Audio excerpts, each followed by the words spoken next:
ഏവർക്കും management and commerce കോർണറിലേക്ക് സ്വാഗതം. ഇന്ന് നമ്മൾ നോക്കാൻ പോകുന്നത് ഗോൾഡൻ റൂൾസ് ഓഫ് അക്കൗണ്ടിംഗ് ആണ്.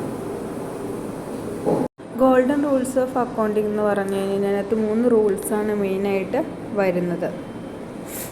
ഇതെന്താ ആ റൂൾസ്, അതായത് ഗോൾഡൻ റൂൾസ് ഓഫ് അക്കൗണ്ടിങ് പഠിച്ചു കഴിഞ്ഞാൽ അക്കൗണ്ടിങ്ങിൻ്റെ ബേസിക്സ് തന്നെ നമുക്ക് മനസ്സിലാക്കിയെന്നാണ്. അക്കൗണ്ടിങ്ങിൻ്റെ ബേസിക്സ് എന്ന് പറയുന്നത് ക്രെഡിറ്റും ഡെബിറ്റുമാണ് അല്ലേ. ക്രെഡിറ്റും ഡെബിറ്റും അറിഞ്ഞു കഴിഞ്ഞാൽ മാത്രമാണ് ജേണൽ എൻട്രീസ് നമുക്ക് എങ്ങനെ പോസ്റ്റ് ചെയ്യണമെന്നുള്ളത് കൃത്യമായിട്ട് അറിയാനായിട്ട് പറ്റുള്ളൂ.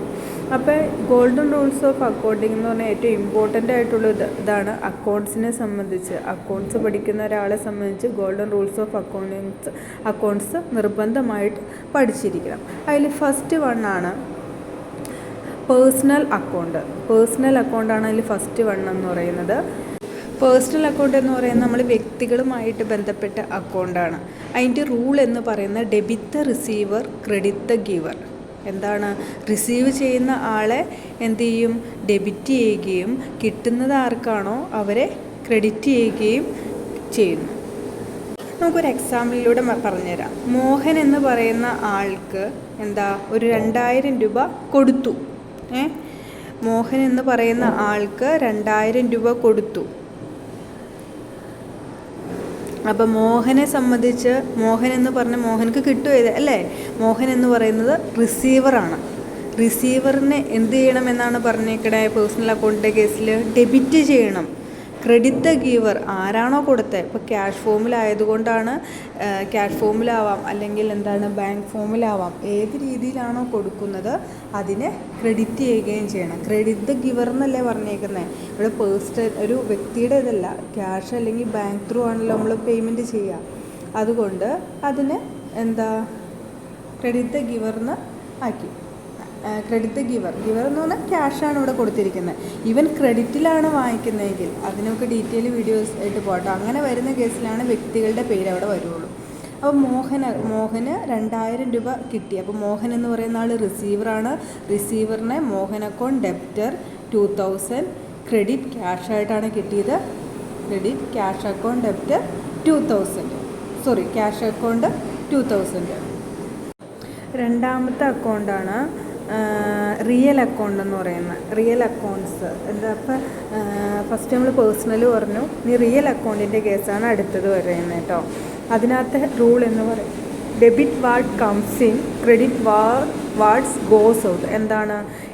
ഇങ്ങോട്ട് വരുന്നതിനെയെല്ലാം ഡെബിറ്റ് ചെയ്യുകയും എന്താണോ പോകുന്നവയെല്ലാം ക്രെഡിറ്റ് ചെയ്യുകയുമാണ് ചെയ്യുന്നത്. ഫിസിക്കൽ ഫോമിലുള്ളതാണ് റിയൽ അക്കൗണ്ട്. ആദ്യം പറഞ്ഞതെന്ന് പറഞ്ഞു കഴിഞ്ഞാൽ പേഴ്സണൽ അക്കൗണ്ടാണ്, ഒരു വ്യക്തിയുടെ പേരിലുള്ള അക്കൗണ്ട്. രണ്ടാമത്തെ കേസ് എന്ന് പറഞ്ഞു കഴിഞ്ഞാൽ റിയൽ അക്കൗണ്ടാണ്. റിയൽ അക്കൗണ്ട് എന്ന് പറഞ്ഞു കഴിഞ്ഞാൽ ഒരു ഫിസിക്കൽ ഫോമിലുള്ള എന്തെങ്കിലും ഒരു ഇതിൻ്റെ എക്സാമ്പിളായിട്ട് പറയാം ക്യാഷ്, ഫർണിച്ചർ, ബിൽഡിങ്, സ്റ്റോക്ക്, അങ്ങനെയുള്ള ഐറ്റംസ് അതെല്ലാമാണ് റിയൽ അക്കൗണ്ടിൻ്റെ കാറ്റഗറീസിൽ വരുന്നത്. അപ്പോൾ നമുക്കൊരു എക്സാമ്പിൾ നോക്കാം കേട്ടോ. ഒരു ഫർണിച്ചർ വാങ്ങിച്ച് എത്രയാണ് 50,000 രൂപയ്ക്ക് പർച്ചേസ് ചെയ്തു ഫർണിച്ചർ. അതിൻ്റെ കേസിൽ എങ്ങനെ നമ്മൾ അഡ്ജസ്റ്റ് ചെയ്യുക? അപ്പോൾ ഫർണിച്ചർ പർച്ചേസ് ചെയ്തു. അപ്പോൾ വാട്ട് കംസ്, ഇങ്ങോട്ട് വരുന്നതിന് എന്ത് ചെയ്യണമെന്നാണ് പറഞ്ഞേ നമ്മുടെ റിയൽ അക്കൗണ്ടിൻ്റെ കേസിൽ എന്താണ് പറഞ്ഞത്? Debit what comes in, credit was goes out എന്നാണ് പറഞ്ഞത്. ഫർണിച്ചർ നമ്മളിലേക്ക് വരുവാണ് ചെയ്തത്. അപ്പോൾ വന്നതിന് എന്ത് ചെയ്തു? ഡെബിറ്റ് ചെയ്തു. ക്യാഷായിട്ടാണ് വാങ്ങിച്ചത്, അതുകൊണ്ട് ക്യാഷിന് എന്ത് ചെയ്തു? ക്രെഡിറ്റ് ചെയ്യാണ് ഇവിടെ ചെയ്തേക്കുന്നത് കേട്ടോ. അപ്പോൾ നമുക്ക് രണ്ടാമത്തെ ഒരു എക്സാമ്പിൾ, ഗുഡ്സ് സെയിൽ ചെയ്തു എന്ന് വിചാരിക്കുക. 25,000 റുപ്പീസിന് ഗുഡ്സ് സെയിൽ ചെയ്ത് കഴിഞ്ഞപ്പോൾ നമ്മളിലേക്ക് എന്താണ് വന്നത്? നമ്മളൊരു സാധനം വിറ്റ് കഴിഞ്ഞപ്പോൾ നമുക്ക് ക്യാഷ് കിട്ടി. അപ്പോൾ ക്യാഷിന് അവിടെ എന്ത് ചെയ്തു? ഡെബിറ്റ് ചെയ്തു.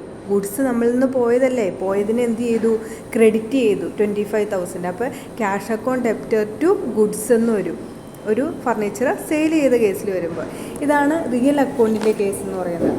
നെക്സ്റ്റ് നമുക്ക് തേർഡ് വൺ എന്ന് പറഞ്ഞാൽ നോമിനൽ അക്കൗണ്ടാണ്. നോമിനൽ അക്കൗണ്ടിൻ്റെ കേസാണ് നമുക്ക് ഇനി പറയാനുള്ളത്.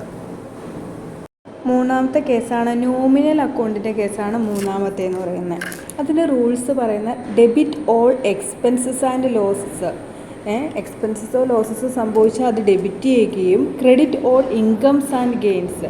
എന്ത് ഇൻകംസോ ഗെയിൻസോ സംഭവിക്കുകയാണെങ്കിൽ അതെന്ത് ചെയ്യണം, ക്രെഡിറ്റ് ചെയ്യുകയും ചെയ്യണമെന്നാണ് നോമിനൽ അക്കൗണ്ടിൻ്റെ റൂൾ എന്ന് പറയുന്നത്.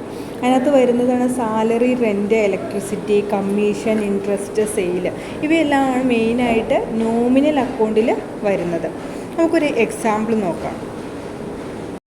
സാലറിയുടെ കേസിൽ വരുന്നത് 10,000 റുപ്പീസ് സാലറി കൊടുത്തെന്ന് പറഞ്ഞു കഴിഞ്ഞാൽ എന്താ, അത് നമ്മളെ സംബന്ധിച്ച് എന്താണ്, ഫെമിനെ സംബന്ധിച്ച് അത് എക്സ്പെൻസാണ്. എക്സ്പെൻസിന് എന്ത് ചെയ്യണമെന്നാണ് പറഞ്ഞത്, ഓൾ എക്സ്പെൻസസ് ആൻഡ് ലോസസിന് ഡെബിറ്റ് ചെയ്യണമെന്നാണ് പറഞ്ഞിരിക്കുന്നത്. അതുകൊണ്ട് സാലറി എന്താണ്, salary account debtor to cash or bank വഴിയാവാം. 10,000 റുപ്പീസ് സാലറി കൊടുക്കുവാണ്, ഒരു എംപ്ലോയിക്ക് സാലറി കൊടുക്കുമ്പോൾ സാലറി പോവുകയാണ്, എക്സ്പെൻസ് അല്ലേ, ഓൾ എക്സ്പെൻസസ് ഡെബിറ്റ് ചെയ്യണം. എന്താ, ഓൾ എക്സ്പെൻസസ് ആൻഡ് ലോസസ് ആണ് ഡെബിറ്റ് ചെയ്യേണ്ടത് അല്ലേ ഇതിൻ്റെ കേസിൽ, നോമിനൽ അക്കൗണ്ടിൻ്റെ കേസിൽ. അപ്പോൾ salary account debtor to cash or bank എന്ന് വരും. ഇനി ഇൻട്രസ്റ്റ് നമുക്ക് കിട്ടുക, ഫേമിലേക്ക് കിട്ടുമെന്ന് വിചാരിക്കുക. ആദ്യം നമുക്ക് പോയി സാലറി, നമ്മുടെ കയ്യിൽ നിന്ന് പോയി, നമ്മുടെ ഫേമിൽ നിന്ന് സാലറി പുറത്തേക്ക് പോയപ്പോൾ നമ്മൾ എന്താണ് ഡെബിറ്റ് ചെയ്തു, പോയതിനെ ഡെബിറ്റ് ചെയ്യുകയാണ് ചെയ്തത്. ഇനി ഇങ്ങോട്ട് എന്താണ് ഇൻകംസ് ആൻഡ് ഗെയിൻസ് ഇങ്ങോട്ട് തമ്മിലേക്ക് വരുവാണ്. അപ്പോൾ എന്ത് ചെയ്യാണ്, interest account debtor to cash എന്നും പറഞ്ഞ് നമ്മൾ എൻട്രി ഇടുകയാണ് ചെയ്യുന്നത്. നമ്മുടെ ഇന്ന് വരുന്ന ഗെയിൻസും ഇൻകംസും ക്രെഡിറ്റ് ചെയ്യണമെന്നാണ് നോമിനൽ അക്കൗണ്ടിൻ്റെ റൂൾ എന്ന് പറയുന്നത്. അപ്പോൾ ഗോൾഡൻ റൂൾസ് ഓഫ് അക്കൗണ്ടിങ് എന്ന് പറഞ്ഞാൽ 3 കേസിലാണ് വരുന്നത്. പേഴ്സണൽ അക്കൗണ്ടിൻ്റെ കേസിൽ, റിയൽ അക്കൗണ്ടിൻ്റെ കേസിൽ, നോമിനൽ അക്കൗണ്ടിൻ്റെ കേസിൽ. അപ്പോൾ നിങ്ങൾക്ക് എൻ്റെ ക്ലാസ് എന്തെങ്കിലും ഡൗട്ടോ കാര്യങ്ങളോ ഉണ്ടെങ്കിൽ കമൻസായിട്ട് അറിയിക്കുക കേട്ടോ.